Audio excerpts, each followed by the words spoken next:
Hi, I'm Rebecca. I work at the New York Times graphics desk, and these are my coworkers. This is Josh Katz.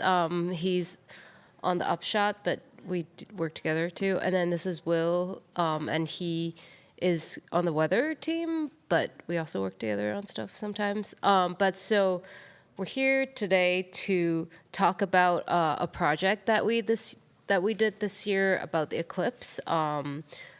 And then here's some of the stuff we're going to talk about. But yeah. So I love the eclipse. I hope others do too. And there have been many amazing maps made about it over the years. And this year, we're still in 2024.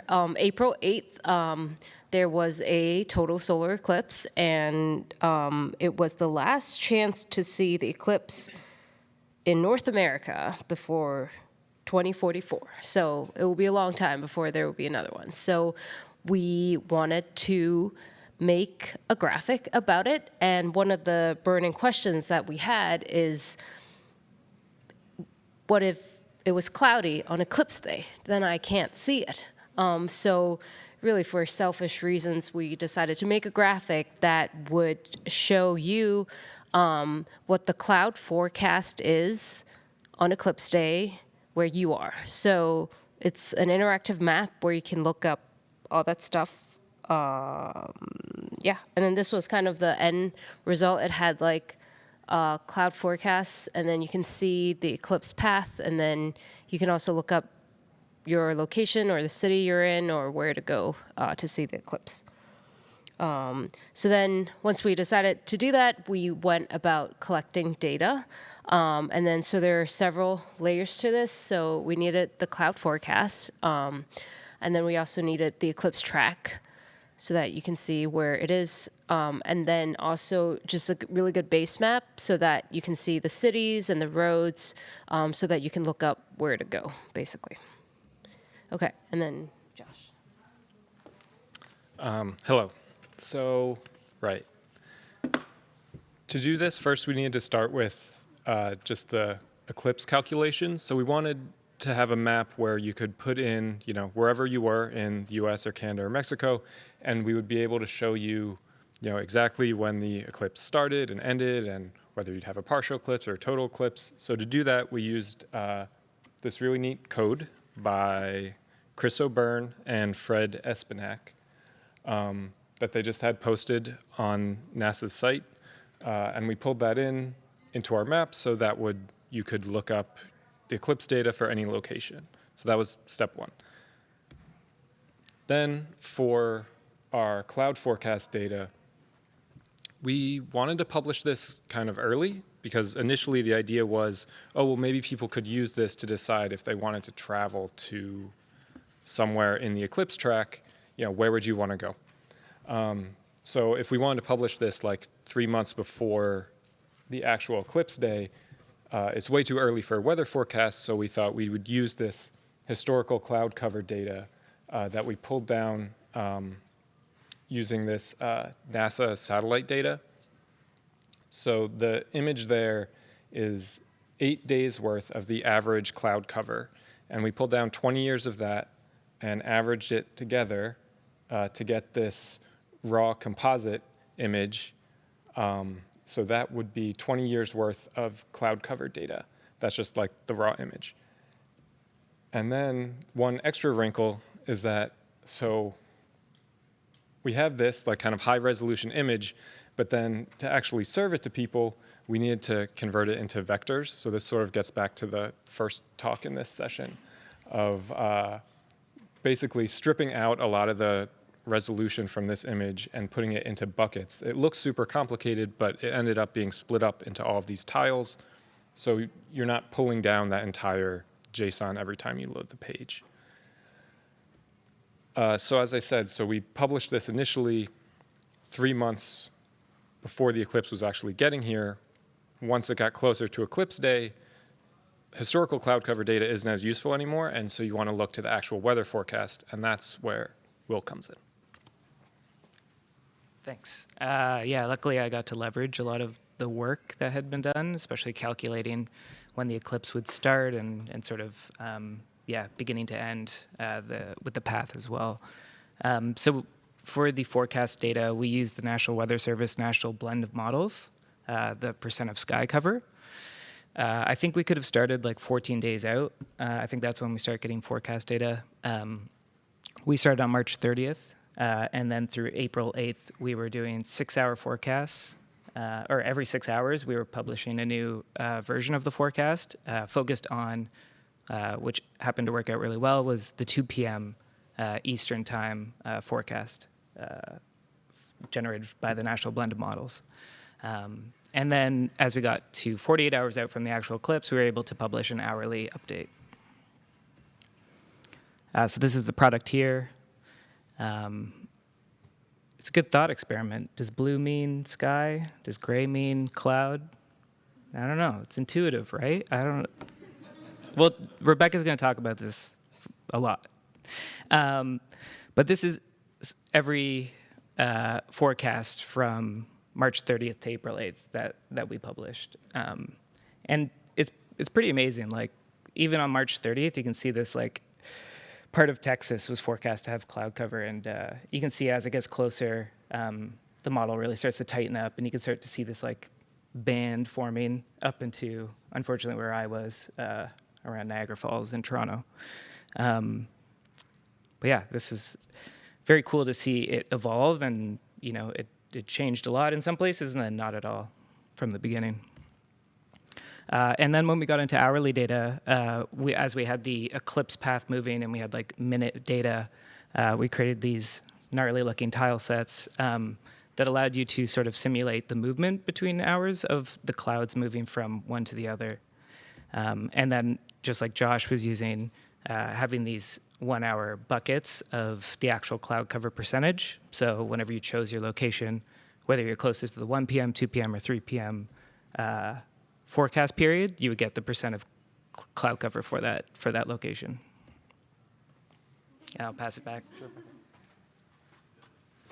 Okay, so that was all the data collection and analysis stuff, and then we kind of, in this project, we get to the hardest part for us, is that we have to figure out how to get all that information into one page, into something that people can understand, kind of simple and intuitive way.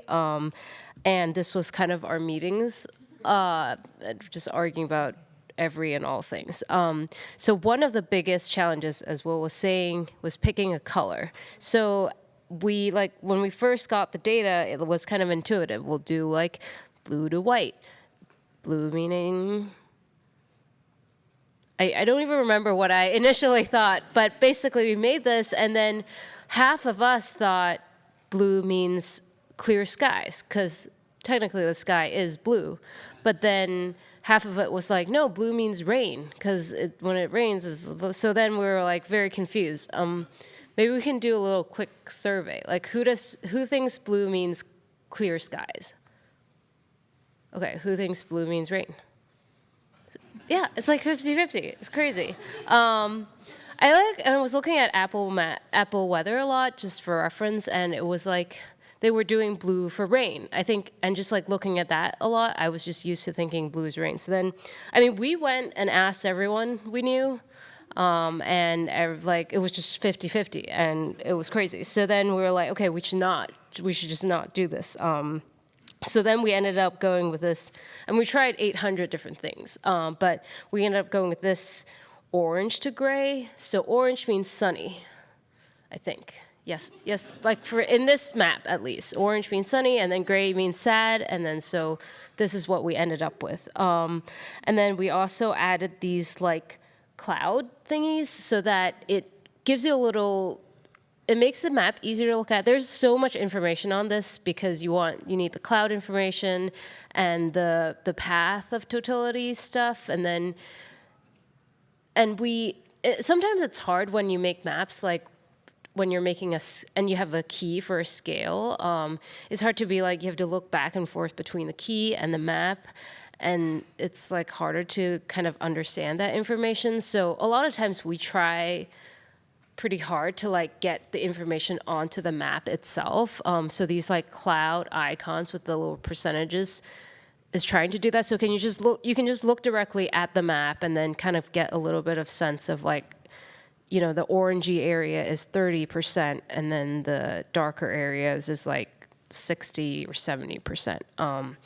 And then we still had a key, but this kind of helps you read the map quicker. Yeah. So the colors, yeah, very hard to pick.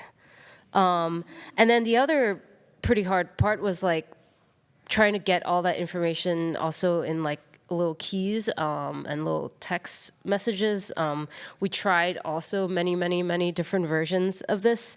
We had a wordy version at first of like, you will see 90% partial eclipse and there's a 64% chance of cloud cover. And my editors did not like that. So then we tried something else with like the icons. But then I think one of the biggest feedback or like things that we tried to do was to not cover up the map so much. So I think like these two designs, because those things are so big that it covered up the map a lot, especially on a phone. So then we tried to just move the stuff out off the map. So then we had a search bar with the name of the city, and then we had a little strip for the eclipse information, and then as small as we can get that cloud percentage key. And then we also added this little just text on the map, again, so that you can just look at the map without looking at the key and just kind of try to design it in a way that lets you glean the information quickly. I don't know if it's the best outcome, but like it's what we thought. We tried our best. Yeah, so that was about all the design and data stuff, which is very hard to do. And then we had this whole kind of article to go with it, and we tried to add a little bit more context for people to understand what all these things mean. So this was also something that Josh had to explain to me 8 times about what does that percent mean. I still don't know exactly. It's right on the screen, but is it something about like dividing? If you look at the sky, you divide it into squares, and then in that square, if it's a 10% chance of cloud cover, that square has like 10% of it is covered. I don't know if that, or I said it wrong, I don't know, but something like that, or not. But just to like help people understand. It's kind of a hard concept to grasp. And then we also had a chart, which I think is really fun. This is kind of inspired or kind of similar to the one on eclipseval.com. And so it's a cross-sectional chart of the eclipse path. So this kind of tells you, so in Texas, well, no, in Mexico, you have the lowest chance of clouds, just as a historical trend. And then in America, Texas is kind of, you get the best chance there, and then it gets kind of higher chance of cloud as you go north. And then another part of it was I interviewed Jay Anderson, who runs this website called eclipseval.com, which is great. And so I had like long conversations with him about him seeing eclipses. He's seen dozens of eclipses in his life. He's a retired meteorologist from Winnipeg. And he talked about how he traveled the world because he fell in love with eclipses, and he probably wouldn't have traveled the world, but it was this amazing thing in his life. And then, I had him explain to me, what the cloud forecasts mean, and like, should people be really worried if they're getting, like, what's a percentage to be worried about? So he was saying like 50 to 60% is still okay. Like you can take a chance maybe, but if it's up to 90, then maybe you want to think about driving somewhere else. And he also explained how like cloud forecast is more accurate the closer you get to it. So like 2 weeks out, it's still like, don't trust it 100%. And then really like 2 or 3 days out is when it gets really accurate. And then you want to maybe make your plan A, B, C, D, E, And then he also talked about how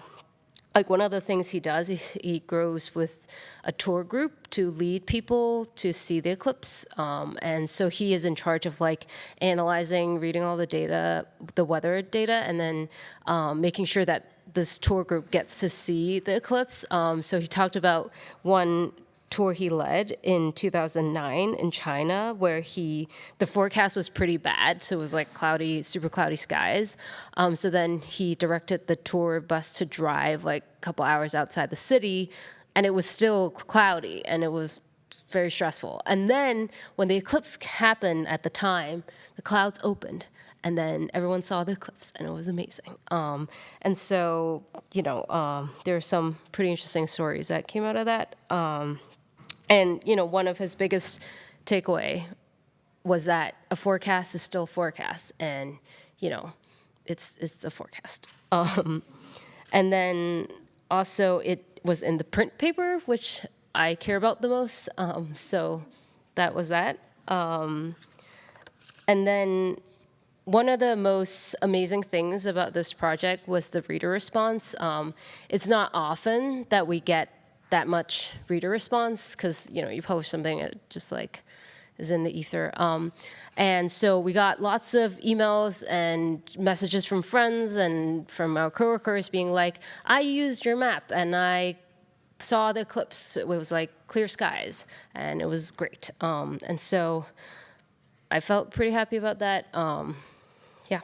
And then, so I actually went to see the eclipse myself. I drove up from New York, and then the morning of, and also it's a pretty bad idea to just drive to the eclipse on Eclipse Day. I was stuck in traffic for a long time, but I still saw it. So the morning of, I pulled up the map, and I was originally gonna go to Syracuse, but then it looked kind of cloudy over there, so then because I was just driving a car, so I looked up, I found a place called St. Johnsbury, and it was like 0 to 20%. Sounds great. I drove up there. It was a beautiful little town. It took a long time because many other people had the same idea. But then I was kind of chasing the eclipse. I was still kind of driving when it was time. And then everyone I guess, is on the same boat. So then at like 3:30, we all just kind of pull off on the side of the highway, got out of our car and looked up. And it was amazing. And when I describe it to other people, it's just like, there are no words to describe it. But yeah, that was it. Thank you.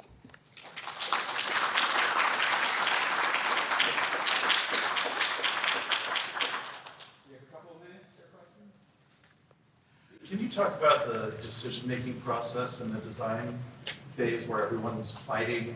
Like, who makes the final call? Is it the editor, or is it majority rules? How do you come to that final decision?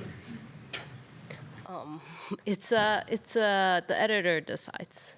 I mean, we put out our best. We each put out our best argument, our best drafts and sketches, and then one person decides. And your team eventually gets to a point where you mostly agree before goes to the editor? Is that kind of the... Yeah, I mean, it's just like the three of us and then one editor or two editors, but I mean, I don't know. Usually we would agree. Yeah. Okay. We would think that what we made was great. Yeah. And sometimes our editors Yeah. Is not a majority situation. Any other questions? All right, thank you again.